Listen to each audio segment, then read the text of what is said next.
السلام علیکم، میں ہوں حبیب اکرم اور آپ دیکھ رہے ہیں پروگرام نقطۂ نظر۔ مجیب الرحمان شامی صاحب ہمارے ساتھ موجود ہیں اور آج جن موضوعات اور خبروں پر ان سے گفتگو ہوگی، پہلے ڈال دیتے ہیں ان پر ایک نظر۔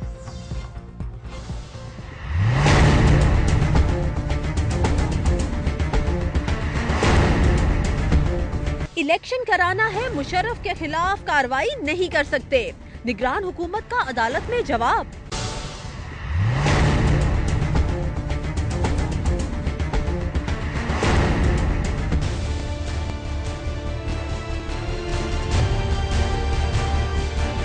بلوچستان کی سیاست میں ایٹمی دھماکہ، ثناء اللہ ظاہری نے بھائی، بیٹے اور بھتیجے کے قتل کا الزام اختر مینگل اور عطاء اللہ مینگل پر لگا دیا۔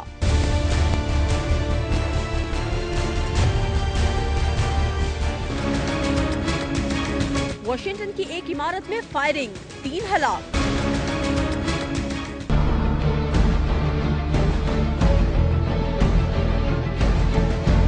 جماعت اسلامی اور مسلم لیگ نون کے درمیان قربتیں، سیٹ ایڈجسٹمنٹ کا آغاز۔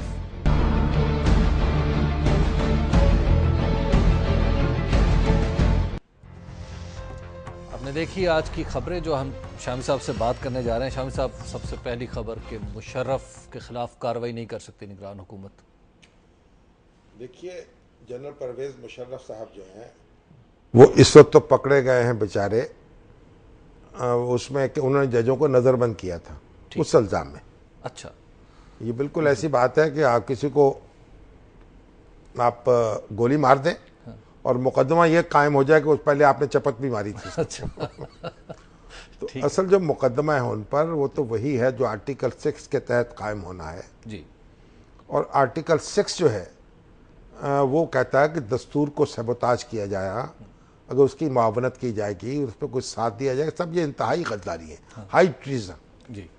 اب پرویز مشرف صاحب کے خلاف تو سپریم کورٹ کا فیصلہ آیا کچھ 4 سال پہلے، ٹھیک ہے، جو انہوں نے آخری اپنی نومبر 2007 میں جو ایمرجنسی لگائی تھی اور ججوں کو برطرف کیا تھا ان کے عہدوں سے کہ انہوں نے پی سی او کا حلف اٹھانے سے انکار کیا، ان کو گھر بھیج دیا، گھروں میں محصور کر دیا گیا۔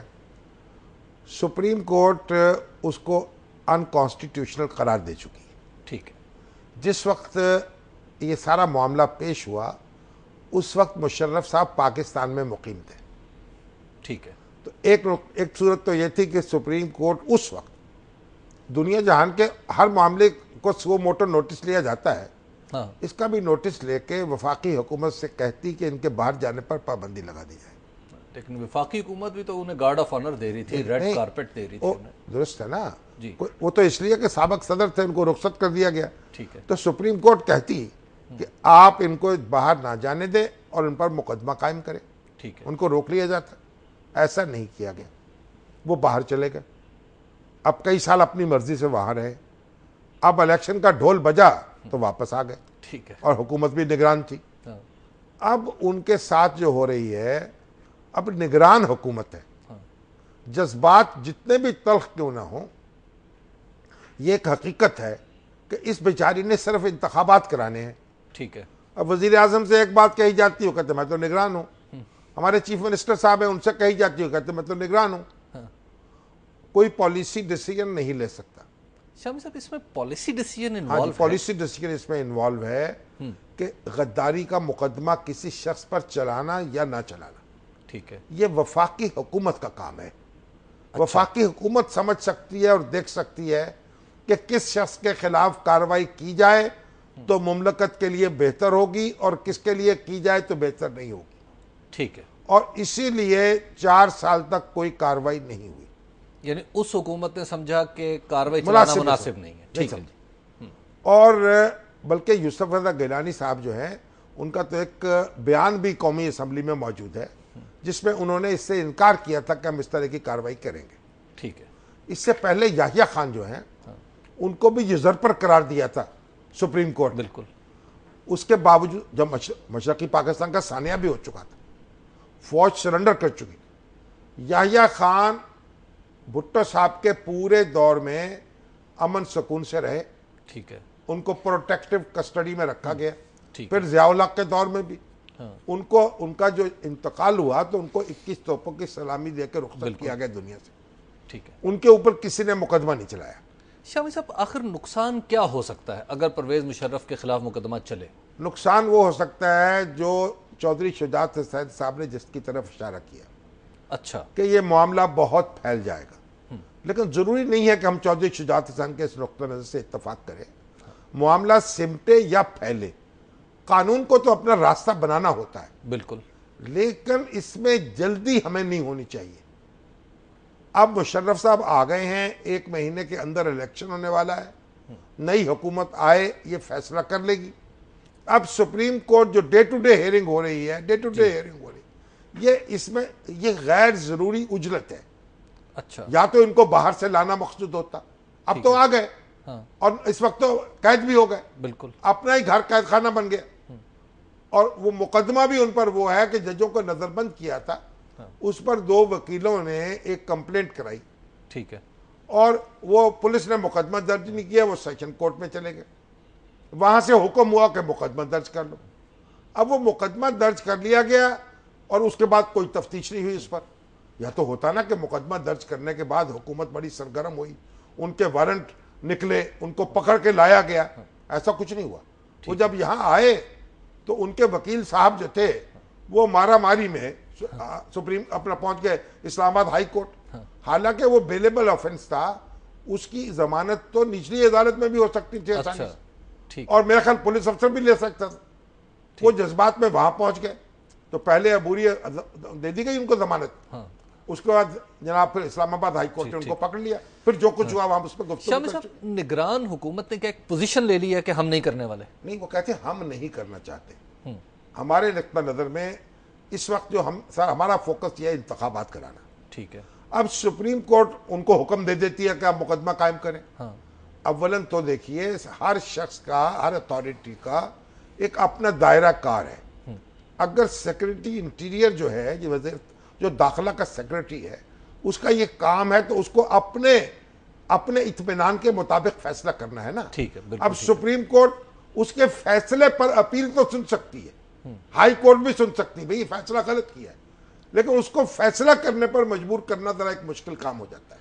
اچھا شامی صاحب کہیں وہ تو نہیں کہ وہ سعودی پریشرز، امریکن پریشرز؟ وہ پریشرز بھی ہے. بھئی تو نواز شریف صاحب نے بھی کہا ہم سے تو کوئی ایسی بات نہیں ہوئی. دیکھیے ہم ایک دنیا میں رہتے ہیں، اس دنیا کے ارد گرد بہت کچھ ہو رہا ہے اور ہمیں سب سے آنکھیں بند بھی نہیں کرنی چاہیے. ٹھیک ہے. ہمارا قانون اور آئین اپنی جگہ ہے، اس کو راستہ بنانا چاہیے. میں تو صرف یہ کہہ رہا ہوں کہ یہ جو حکومت ہے نا نگران، اس کو کسی امتحان میں نہ ڈالا جائے. اچھا. اور اس کو انتخابات کرنا. پھر ایک نقطہ ہے جس پہ فوکس کرنا چاہیے ہمیں اس وقت. ٹھیک ہے. وہ انتخابات ہیں. اب پرویز مشرف صاحب گرفتار ہیں، بھاگنے والے یہاں سے نہیں ہیں، بھاگ ہی نہیں سکتے. اچھا. آ چکے ہیں خود.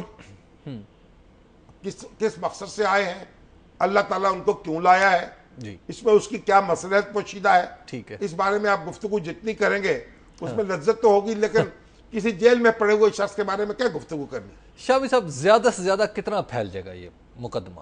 الٹیمیٹلی جب عدالت یہ بھی کہا جا رہا ہے کہ وہ قرار دے چکی ہے کہ صرف مشرف ذمہ دار ہے. نہیں، مشرف ذمہ دار ہے، عدالت یہ قرار دے چکی ہے. لیکن وکیل جو ہیں ان کے نقطے تو آپ نہیں روک سکتے. معاملات تو بات چلتی ہے تو بہت دور چلی جاتی ہے.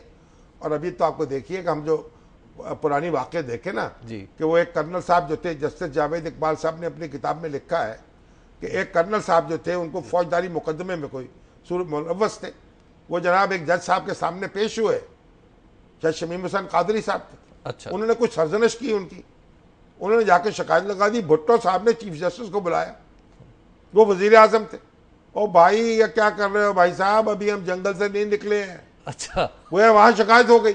ٹھیک ہے. آ کے ان کو پھر chief of army staff tikka Khan سے ملاقات کی جج صاحب نے. اچھا. اور پھر کوئی قربانی کا بدلنے کو ان کے صدقے کا بکرا بھی اتارا کہ نہیں اتارا. تو دیکھیے بات یہ ہے، ہم وہاں سے چل کے یہاں تک پہنچے. ٹھیک ہے.